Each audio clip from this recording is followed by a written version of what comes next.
السلام عليكم ورحمة الله وبركاته. ازيكم يا حبايبي، عاملين ايه؟ يا رب تكونوا بخير.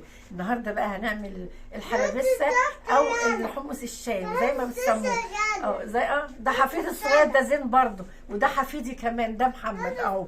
بصوا هنعمل الحمص او الحلبسة زي بتاع العربيات بالظبط. بصوا مش هنكلفكم كتير، شويه حمص بقى ربع كيلو نص كيلو زي ما انتوا عايزين. بصوا انا عامله هنا الشطه وعامله هنا الكمون وادي الليمون، اللي عايزه يعني عايزه احطي شطه عايزه احطي كمون زي ما انتوا عايزين يا حبايبي. يلا نشوف انا عملت الحلبسه دي ازاي. يلا بينا.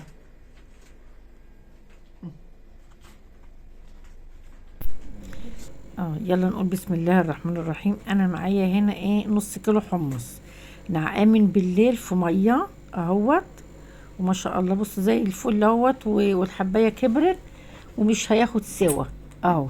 انا هديله غلوه الاول، بعد كده هنشوف هنعمل ايه اهو. انا هعلق عليها بصوا غليت اهي كده، عامله ريم على الوش فمش هتنفع. انا هدلق بقى الميه وهشطف الحمص وهرجعه تاني اهو، عشان الميه مريمه ما تنفعش. ايه غسلت الحمص ودلقت الميه وغسلت الحمص وغيرت له الميه اهي. هعلق عليه برضو تاني اهوت. وانا معايا بسم الله الرحمن الرحيم معايا نص كيلو طماطم، ومعايا كمان حوالي 4 فصوص توم مهروسين. لو هم سلام عادي ممكن تفرموهم في الخلاط مع الطماطم اهي. غلي الحمص اهو. طبعا مش هياخد سوا لاني منقوع من بالليل، يعني 12 ساعة ولا 13 ساعة ضربت القوطة في الخلاط اهي الطماطم اهي. هصفيها بس في المصفى كده اهي.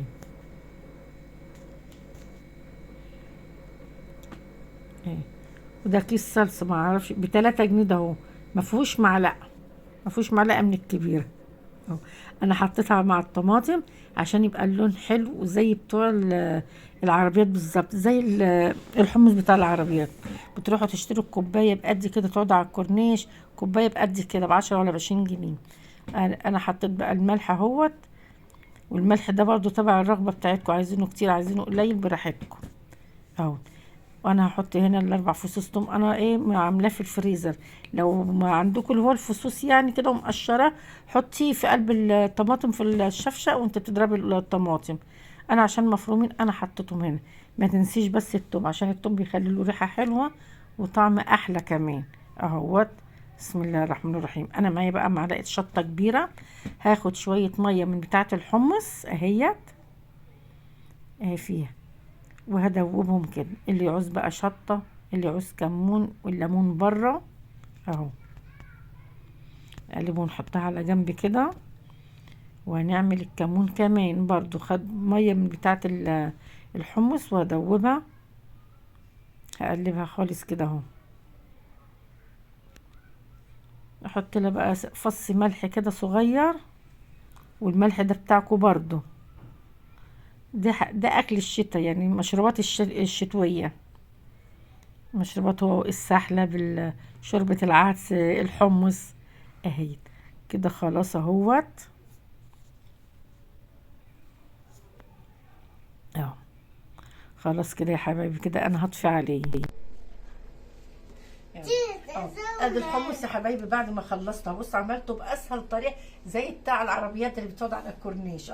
انا حطيت الشطه هنا اللي عايزها، وادي دقه الكمون اهو، وهنا الليمون اللي عاوز اهو. بصوا اللي عايز يعمل بقى ربع كيلو وعايز يعمل نص كيلو زي ما انتوا عايزين، زي بتاع العربيات بالظبط. ولا قللنا ولا زودنا ولا عملنا اي حاجه، بس اهم حاجه فصين التوم يا حبايبي اهو. بصوا الجمال اهو، شطه وكمون زي ما انتوا عايزين يا حبايبي اهو. يلا ان عجبكم بقى الفيديو يا حبايبي ما تنسوناش في اللايك والاشتراكات الجميله بتاعتكم يا حبايبي. السلام عليكم ورحمه الله. باي باي.